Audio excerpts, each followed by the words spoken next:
The message was sent 40 minutes ago, and the screen stays dark, checking for a typing indicator that never appears. A small weight settling in the chest. Nothing unusual. The question this moment raises is not about the other person's delay, but about where that urgent ache really begins. But the emotional volume comes from somewhere older. We are often feeling not just what is happening now, but what happened long before we had words for it. Repeated interactions. These early patterns become a kind of hidden curriculum about what relationships are like and how safe it is to need someone. A term that sounds technical but describes something profoundly simple. An internal working model is the mental map a young child builds about how reliably caregivers will respond to distress. Think of it this way. A toddler falls, skins a knee, and cries out. If a calm, comforting adult arrives consistently, the child's brain begins to encode a prediction.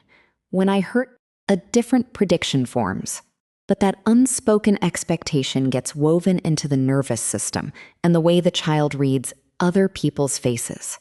These early maps do not work like a photograph that stores one fixed memory. They function like a template that shapes where we look. The person waiting for a reply is not consciously thinking about childhood. However, but an early map that learned to associate silence with withdrawal may color that silence as abandonment. The obvious explanation is that a late reply causes anxiety because we care about the relationship. But it does not fully explain why the anxiety can feel so out of proportion to the situation. Some people shrug off a delayed message. Others feel a quiet collapse that can ruin an afternoon. What separates those two responses is often not the importance of the relationship, but the blueprint underneath it. First studied by John Bowlby and Mary Ainsworth, attachment is not about love in an abstract sense. It is about the felt security of knowing someone larger and stronger will be there when vulnerability shows. Researchers observed how young children behaved when briefly separated from a caregiver and then reunited, which is normal and healthy, while others clung angrily, named secure, the rhythm of needs met and needs deferred. Follow-up work found the patterns echoing years later in adult friendships, but the body remembers the uncertainty. Tones of voice. Here the story gains a crucial complication. Memory itself is not a fixed recording. We reconstruct it using present-day knowledge and present-day emotion.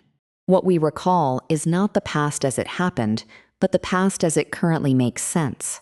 Age 20. The internal working model does not just reflect what happened. It reflects how the mind has continually retold what happened.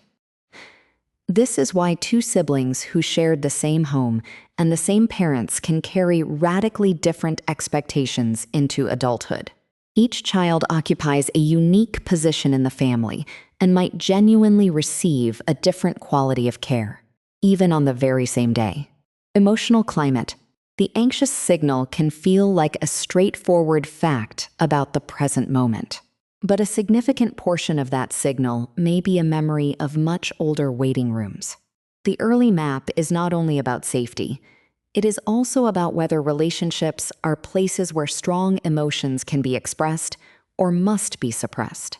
A child learns to downregulate feelings before anyone even sees them. A partner's late reply may trigger a strong internal reaction that goes underground almost instantly, or quickly convinces themselves they are being dramatic. An echo of a time when showing need came with a cost. It would be tempting to conclude that early experiences hardwire permanent patterns. However, but they are not destiny. Emotionally corrective experiences arrive and are processed deeply, but it can build a parallel one. And the act of reflecting on why a silence feels like a threat is already a small act of rewiring, not a final print. Now return to the unanswered message and the tightening chest. The dramatic question was, why can a minor silence feel like an emergency? The answer is that part of you is not responding to a 40-minute delay. It is responding to a very old situation in which silence meant something truly destabilizing. That does not mean the present feeling is fake or shameful, layering a historical emergency onto a modern inconvenience. The reversal is this: the anxiety is not a sign of weakness or an accurate prophecy about the relationship falling apart. Faithfully downloaded from a time when the stakes were survival and the vocabulary did not yet exist. The very intensity that makes the feeling seem urgent is also the clue that its roots go deeper than today.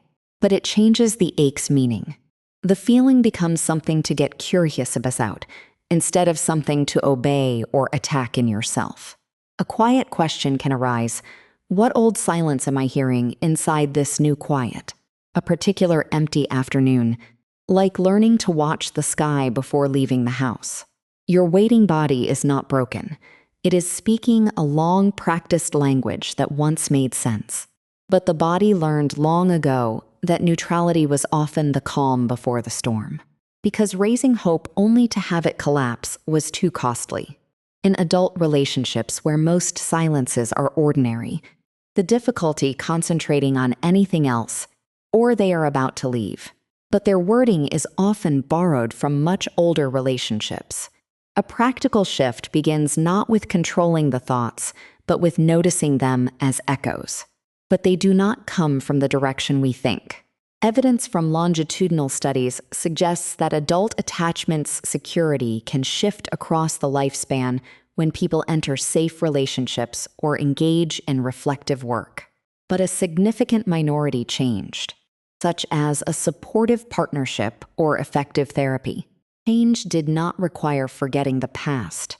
It required building a new layer that could eventually become louder than the old alarm, which still shows no reply. And it makes a difference. Balancing the older alarm system. You can remind yourself the 40-minute silence is not the same as the long ego silence in a meeting, which is something the early map often failed to predict. For a young child, that is why the maps are so sticky. They formed under real conditions of vulnerability. Even when you are now an adult with resources, however, label it as a visiting memory, but it can sit beside you rather than swallow you. With its ordinary explanation of a dead battery or a forgotten phone in the car, when you choose not to accept the old story as the only story. Shifting an internal working model often feels less like a dramatic breakthrough and more like a gradual change in what the mind reaches for under pressure. Cursor hovering over an unsent explanation may stop trembling. And inside that pause, or my worth is not on trial in this conversation. But they tune the nervous system toward a safety that was once not reliably available, sentence by sentence and relationship by relationship, which began as a small crisis, casual, but its volume has already begun to drop.